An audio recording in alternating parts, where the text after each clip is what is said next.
What's up guys, it's Drac, and this is the Miscreant.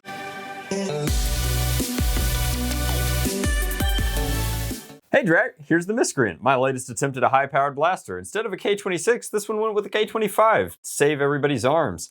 Something something scamp, something something bullpup, goes in the back, blah blah blah. Here's a scar, doot doot doot. Alright, so this one comes to us from Manzan Designs. He can be found at Manzan Designs on Instagram. I'll throw a link in the description box below, but this is his take on the BULLPUP high-powered Springer platform, doing what he's been doing very well since the very beginning, which is heavily reinforced structures using lots of flat bars and angles, as well as brass barrels, like actual factual brass barrels. Given that the aluminum barrel is one of the weakest components of a lot of 3D printed blasters in terms of consistency, seal, etc., the fact that Manzan seems to have perfected getting these breech-fed systems using brass barrels instead, it's really allowed him to get high performance, particularly out of springers, over consistent and very long barrel length. And for those of you that might be confused, this being a bullpup, the barrel starts back here and goes all the way up to here. That's insane. That's almost 18 inches of barrel, which, to be fair, is sort of Jordan's like bread and butter. This also has 18 inches of barrel going all the way into this sleeve. However, a lot of his design language is improved. Some of it is consistent throughout, but like if you look at this grip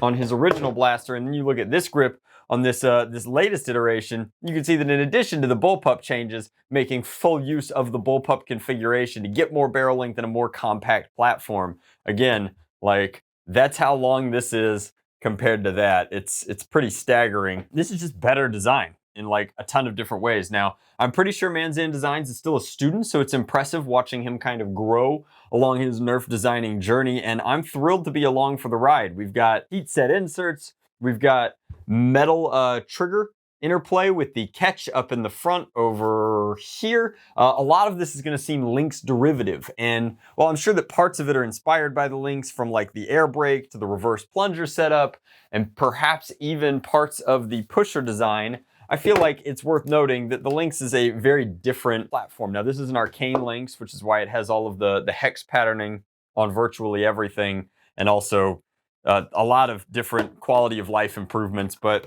if you look at them here, this is actually slightly larger than the Lynx and definitely has more barrel to bring to the table. Now, if you're not into the hex grip that Manzan Designs introduced here, you can, I'm obviously a big fan of hexagons. They're the bestigons after all. He's got a smooth version, which he included, as well as a scar. It looks like all you have to do to switch between regular barrel and scar barrel is torque off this wing nut and then replace it. And that's something that's interesting. Like there's a very industrial feel to a lot of Manzan Designs choices. You've got how he insets everything, but you also have the use of cotter pins that's in the grip down here. You could quick remove this grip and swap it for something else.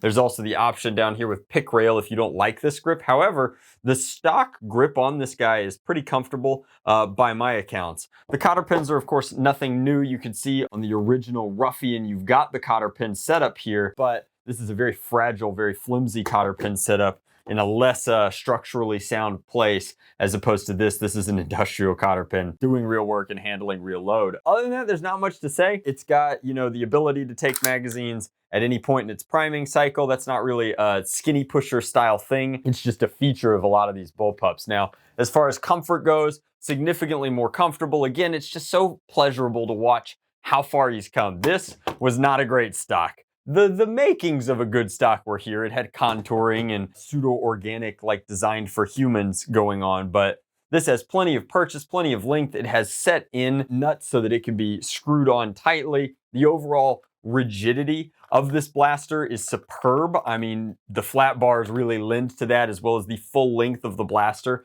having barrel going through it. But that's enough talking about it. Let's go ahead and just see. And partially because of that brass breech and the fact that I haven't used this a whole ton, I'm going to take it to the SE&C this weekend. But it's a little stiff in the chambering. But I feel like as I,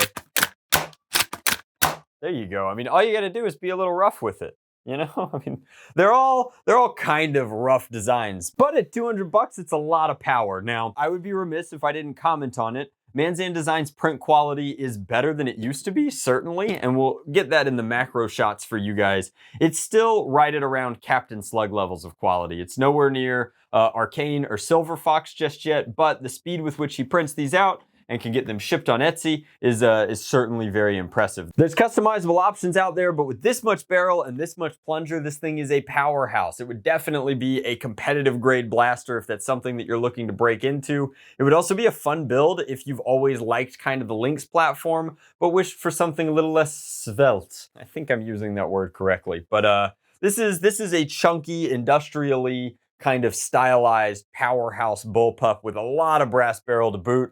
And I think that it's honestly quite impressive. So I'm going to take it downstairs, put it over the chronograph, and then I'm going to take it to the SCC and put it to the test. All right, guys, so we're out here with the Miscreant. I just noticed I got serial number 13.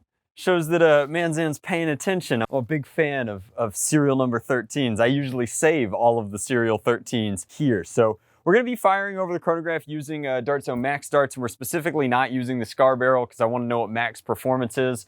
I'm assuming the scar barrel is going to tidy it up a lot in terms of the grouping, but I have an error on my chronograph already. Hopefully that'll clear when we fire over it. So let's put a few over.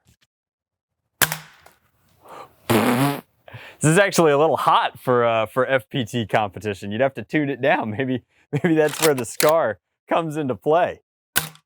258, 273, 271, 273, 257. All right, so I mean that's truly part of the advantage, right? Like if you want to go with this much good brass barrel, this is the K25 version too. I'm assuming that means a K26 would be just throwing them down, probably hitting 300. This is the advantage. I mean, I've mentioned that the print quality might not be, you know, absolute top of the heap, but the performance for the dollar is insane. You're paying less than $1 per FPS out of a powerhouse bullpup blaster. Lynxes, by their very nature, don't usually hit this hard without extensive other things done to them, and part of it's just that they don't have the barrel length to do something this crazy. Like, this is the actual advantage. So we've got our target down at about 65. I've not done any practice with this blaster whatsoever, so I'm going to shoulder it up, work through the magazine, and see how close we can get.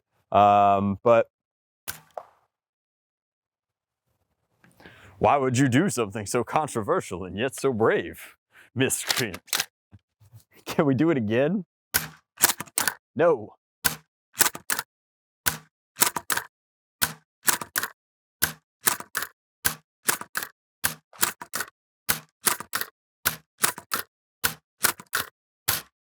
Ooh, and that dry fire was pretty obvious. So I wish that my first shot accuracy was extrapolated over the entirety of the blaster. And again, maybe the scar barrel is what tightens that up. A lot of those were very close misses, and the target is admittedly smaller than the average FPT competitor. I'm gonna go ahead and pop this out and just quickly, shamelessly self-plug the old scabbard rig. We actually just did scabbard 2.0. It's this very handsome Cryptek Raid with orange trim. It's a little bit different. Ironically, my shorts are the original, which was Cryptek Typhon with red trim. So we went black and white, full black and white with orange so that it still has kind of a Nerfy flavor to it. We still have a few of those left. I guarantee you they will be gone come the holidays. So if you were looking to pick up some Premier tactical gear, that is out there, but it won't be for long. I've loaded up this magazine actually with a variety of different darts just to kind of evaluate generic you know, SENC style performance if it was just being loaded with hot garbage. Let's see how well it chambers and fires that. I'm telling you, the first shot accuracy, there's something to be said for it. Maybe that's why I'm good at competitions. This is just the first one when I pop out of cover. Who knows?